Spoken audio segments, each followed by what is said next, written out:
여러분께서는 지금 경제학자 곽수중이 보는 새로운 시사 곽수중의 뉴스 정면 승부와 함께하고 계십니다. 뉴스 정면 승부 4부 정치길기 토크어바웃 노동일 경희대 교수 정현정 배재대 교수와 함께하고 있습니다. 단일화에 대한 이야기 3부에서 나눠봤고요. 4부에서는 이제 표의 이동, 표의 흐름에 대해서 부동층 관련된 얘기 좀 해보죠. 지금 TK 대구 경북을 중심으로 자유한국당 홍준표 후보 지지율은 오름세를 보이고 있고요. 반면에 안철수 후보가 사드 배치 입장을 배치 쪽으로 돌리면서 보수표를 얻는 듯 했는데 이게 교수표가 빠져나가는 것인지 이게 좀 이탈하고 있습니다. 유권자들 여론조사 결과에 따르면 그 이유에 대해서 얘기를 나눠볼까요? 먼저 노동일 교수님. 이번엔 정현정 교수님 먼저 하시면 그럴까요? 제가 말하고 나면 또 다른 생각이 있다고 하시니까 예. 제가 좀 다른 생각을 할 수 있도록.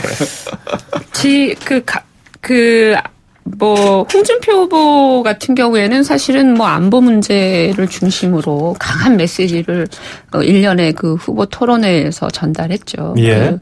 그런 차원에서 어떤 그 보수의 가장 원천적인 그 이념적 색채를 아주 강하게 보여줬고, 특히나 그 TK가 사실은 보수의 어떤 본향이잖아요. 전통적 본향인데 거기에서 지지율이 올라서 안철수 후보에 비해서도 지금 더 오른 상태. 1위 했죠. 또 최근에는 TK에서. 근데 안철수 후보 같은 경우에는 지지율이 좀 빠지는 경향이라고 하는 거는 이 안보 문제에 대한 어떤 그 정리되지 않은 것이 가장 큰 게 아닌가 싶어요. 특히나 이제 본인이 안보는 보수고 경제는 진보다라고 했으면 사드 문제를 비롯해서 여러 가지 당론 정리나 이런 것들이 이미 선거를 하기 전에 준비가 됐었어야 되는 거거든요. 근데 이게 당 차원에서 지원이 안 된 거예요. 그러니까 이게 후보와 당이 엇박자를 보여준 거거든요.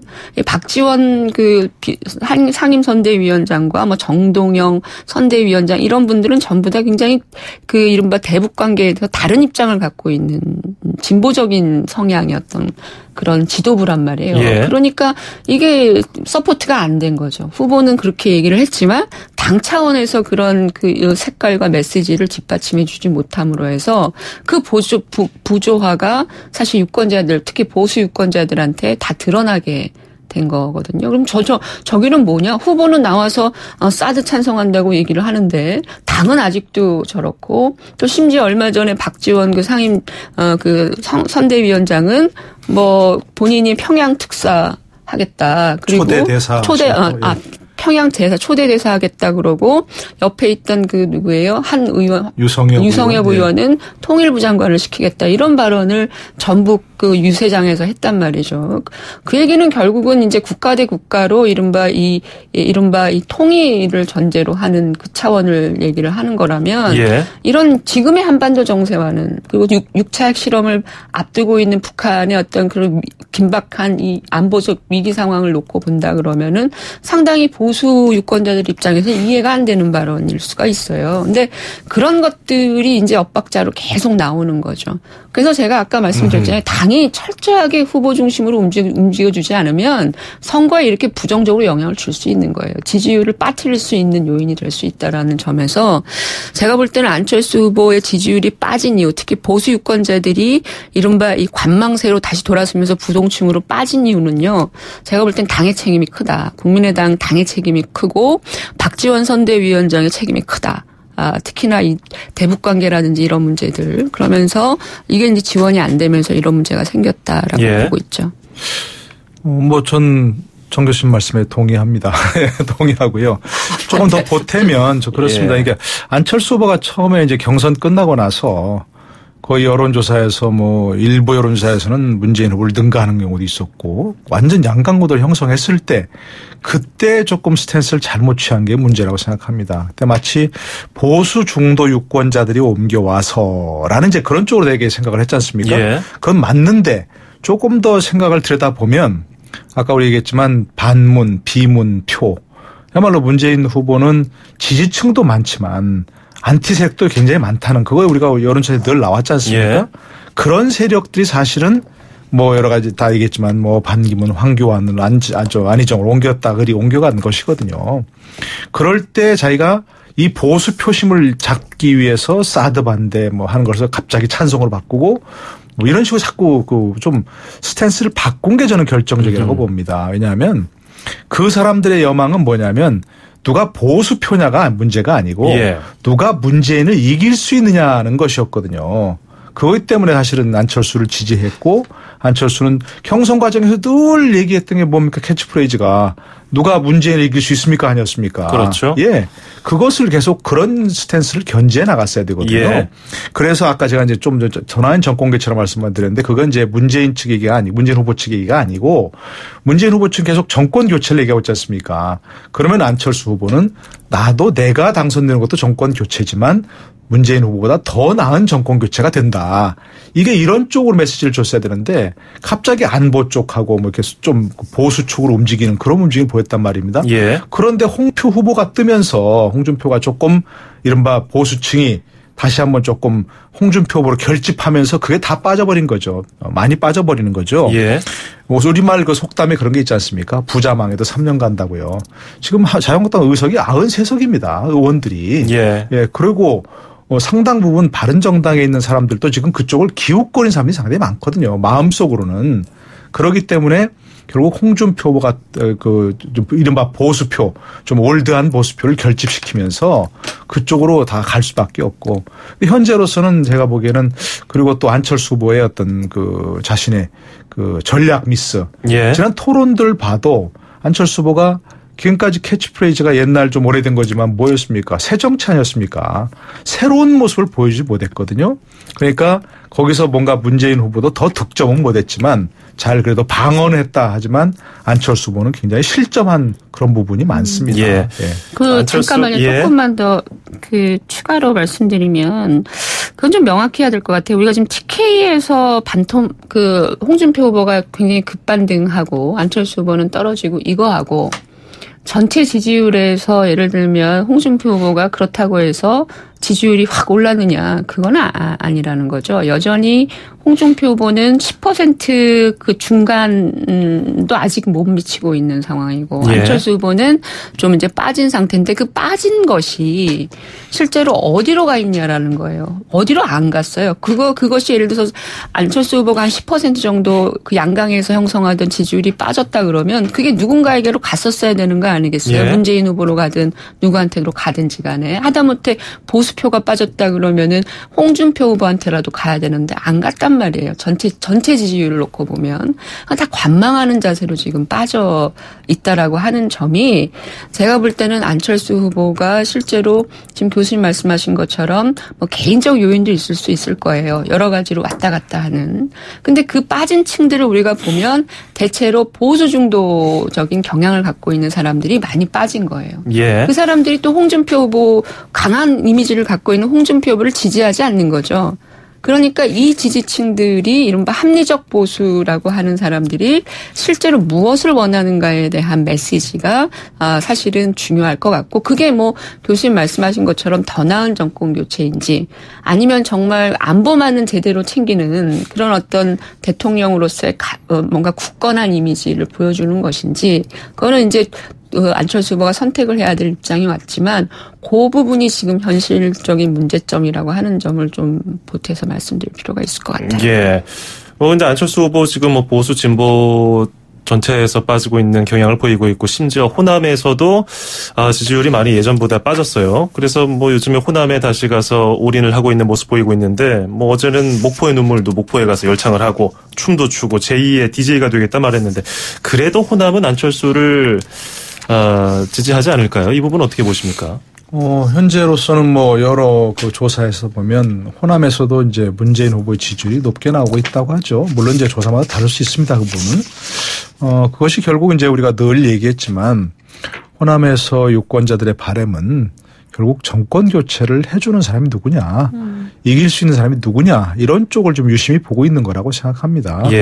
이른바 반문 정서가 강하다는 것도 문재인 후보도 가서 호남에서 뭐 여러 가지 공을 들이고 있는 부분이 있으니까 아무리 잘해도 제가 보기엔 반분할 겁니다. 지금 현재로서는 안철수 후보가 좀 남은 기간 동안 뭔가 정말 이길 수 있는 후보, 1등할 수 있는 후보 이런 것에 대한 확신을 심어주지 못하면 호남에서 지지율을 과거처럼 확실하게 획득하기는 어려울 것으로 보여지고요.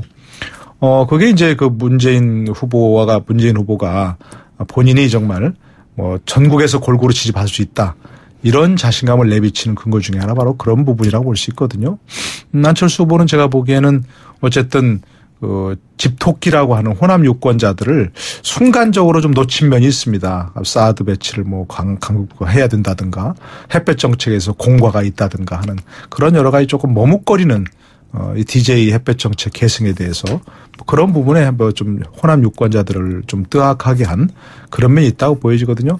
물론 정 교수님 말씀하신 좀 시간은 있습니다. 아직 충분히 반전할 수 있는 계기는 잡을 수 있겠고 그러나 정말 안철수 후보가 다들 얘기하다시피 좀 딜레마적인 상황에 처해 있는데 과연 집토끼 산토끼 이른바 진보층이라고 하는 호남 유권자들 그리고 보수층이라고 할 수 있는 중도 보수 표심을 잡을 수 있는 그런 두 마리 토끼를 다 잡을 수 있느냐 그런 부분은 어쨌든 상당히 좀 쉽지 않은 과제고요. 예. 앞으로 토론 과정에서라든지 여러 가지 정책이라든지 또 유세 현장의 어떤 발언이라든지 이런 걸 통해서 뭔가 반전의 그 모멘텀을 좀 잡아야 되는데 제가 보기에는 참 쉽지 않은 과제다. 네, 생각합니다. 이번에 호남은 실제로 특정 후보에게 이렇게 몰아주는 지난 2012년 대선에서 문재인 후보가 호남에서 거의 80% 이상 득표를 했거든요. 예.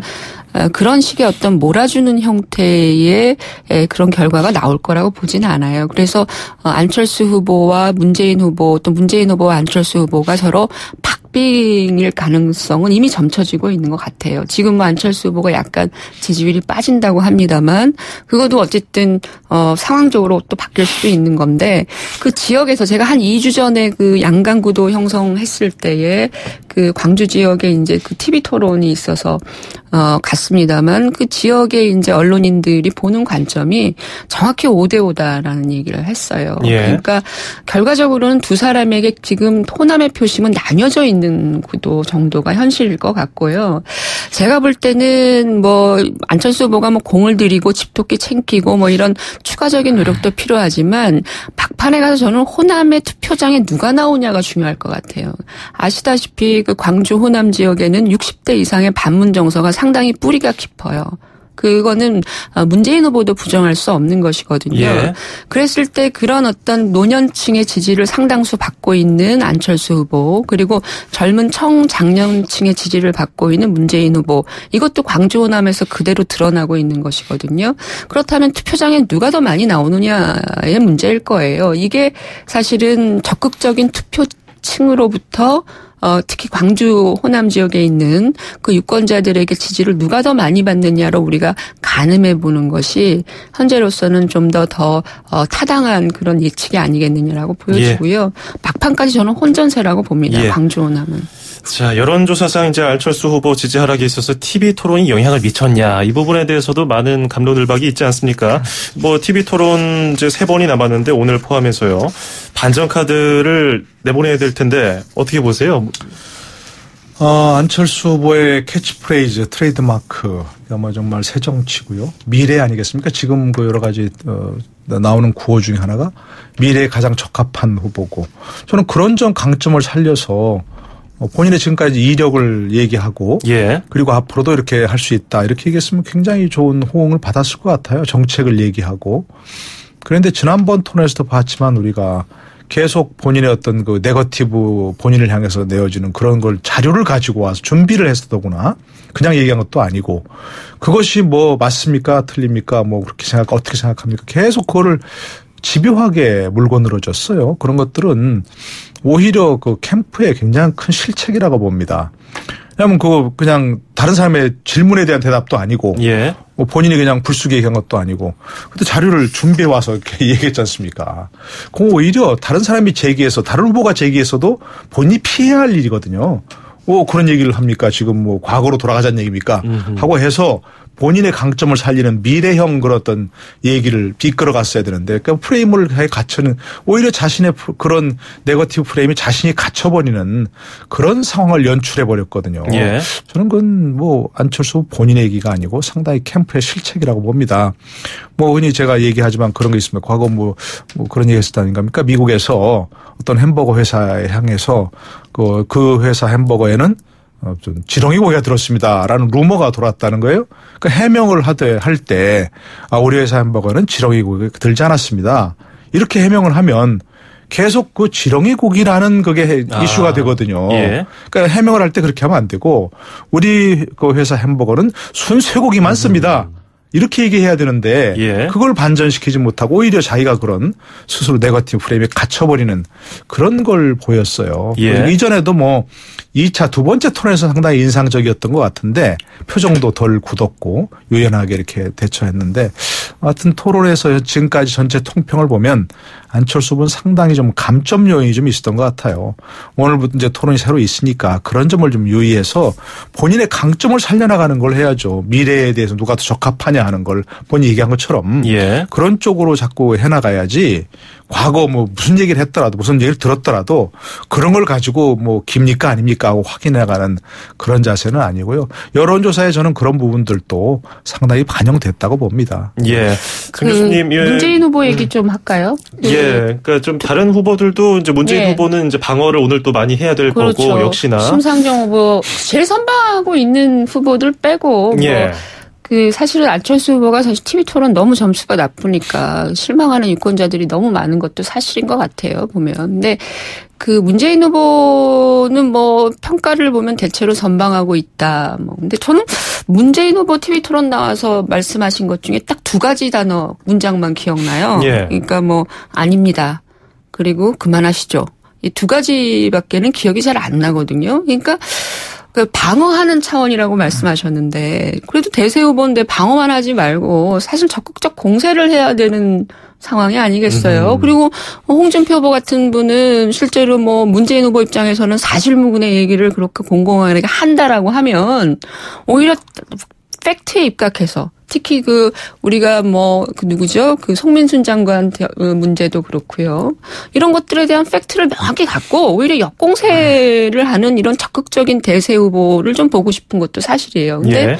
지금까지는 계속 방어 중심적으로 나왔기 때문에 또 문재인 후보가 실제로 대세 후보이지만 실제로 지난번 토론에서도 검찰 개혁 문제라든지 청와대 개혁 문제라든지 이런 것들이 의제로 나왔음에도 불구하고 거기에 대해서 나는 이렇게 생각한다. 이렇게 뭔가 세게 주장한 내용도 별로 없는 것 같아요. 그러니까 물론 방어하느라 그랬다 그러죠. 방어하느라고 그랬다고 하지만 그 방어 프레임에 너무 빠져버려가지고 적극적 공세 능력도 없어 보이고 또 하나 자신의 어떤 메시지와 정책 주제에 대해서도 자꾸 얘기할 기회를 지금 놓치고 있는 거 아니냐. 그러니까 너무 대세여서 그러신지는 모르겠지만 실제로 그런 부분들은 유권자들 입장에서 마음을 바꾸고 싶은 유권자 입장에서도 알고 싶은 거거든요. 예. 그러니까 반문 정서를 친문 정서로 바꿔내는 데 있어서 수세적인 자세가 별로 그렇게 도움이 안 된다라는 거예요. 예. 오히려 자신의 어떤 메시지를 명확히 보여줌으로 해서 문재인 후보가 저런 사람이었네.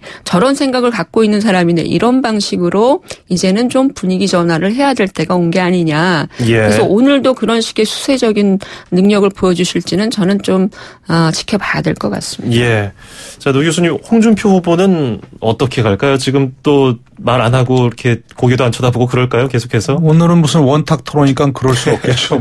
예. 안 볼 수 없는데 어쨌든 심상정 후보가 오늘 또 어떻게 나올지 그 부분이 상당히 좀 관심거리거든요. 예. 지난번 3차 토론할 때 첫 마디부터 심상정 후보가 이렇게 세게 나왔지 않습니까? 홍준표 예. 후보 그런 점에서 무작위 구보다 하면서 그런 바람에 분위기가 확 굳어버렸고 홍준표 후보가 완전히 기선을 제압당했다고 이렇게 볼 수 있거든요. 예. 그러니까 오늘 같은 경우 과연 그런 면에서 또 과거 얘기가 나올지는 잘 모르겠어요. 저는 좀 안 나왔으면 좋겠습니다. 이제 어느 정도 과거 검증 얘기는 할 할 만큼 했다고 생각이 되거든요.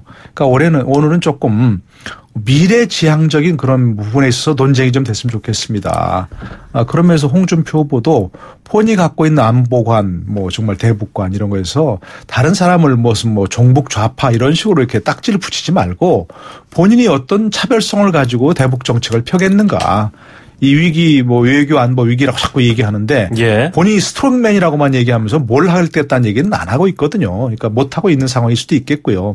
그러니까 다른 사람 비난하려고 하는 바람에 자기 얘기를 못하는 그런 사람이 많으니까 이제는 본인들이 정말 외교 안보 위기 어떻게 헤쳐나갈지 그 자신이 내온 주요한 공약들 어떻게 실천해 나갈지 좀 그렇게 얘기하는 좀 판이 벌어졌으면 좋겠다 생각이 듭니다. 유승민 후보가 상당히 그동안 뭐 점수를 받은 경우도 있고 이런 경우도 있는 중에 하나가 이제 계속 문재인 후보에게 예. 뭐 주적이 뭐 누구냐 뭐 이렇게 또 뭐 결의안 이 표결 과정 어떻게 됐냐 하면서 이렇게 자꾸 그 집요하게 물고 늘었지 않습니까? 예. 그건 조금 실정을 했다고 생각이 되는데요. 오히려 저는 첫 번째 토론에서 유승민 후보가 문재인 후보를 향해서 예. 국민연금 소득 대체를 50% 하겠다는데 어떻게 할 거냐 그 집요하게 물고 늘어진 거 굉장히 잘했다고 봅니다. 예. 그런 토론이 좀 이어지는 모습을 봤으면 좋겠습니다. 예, 알겠습니다. 자, 오늘 정치일기 토크바웃 경희대 노동일 교수, 배재대 정현정 교수와 함께 대화를 나눠봤는데요. 끝으로 문자 소개해드리면서 마무리하죠. 8408번님, 지금 말씀하신 여 교수님 누구인지 적극적으로 동의합니다.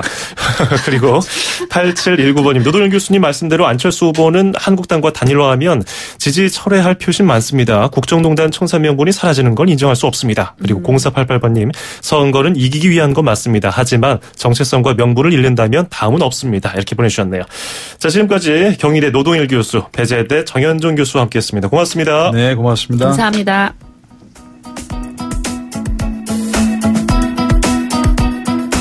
네, YTN 뉴스 FM 뉴스 정면 승부 오늘 준비한 내용은 여기까지고요. 오늘 방송은 YTN 라디오 뉴스 정면 승부 홈페이지와 팟캐스트 팟빵 그리고 YTN 라디오 전용 애플리케이션 예스를 통해서 다시 들으실 수 있습니다.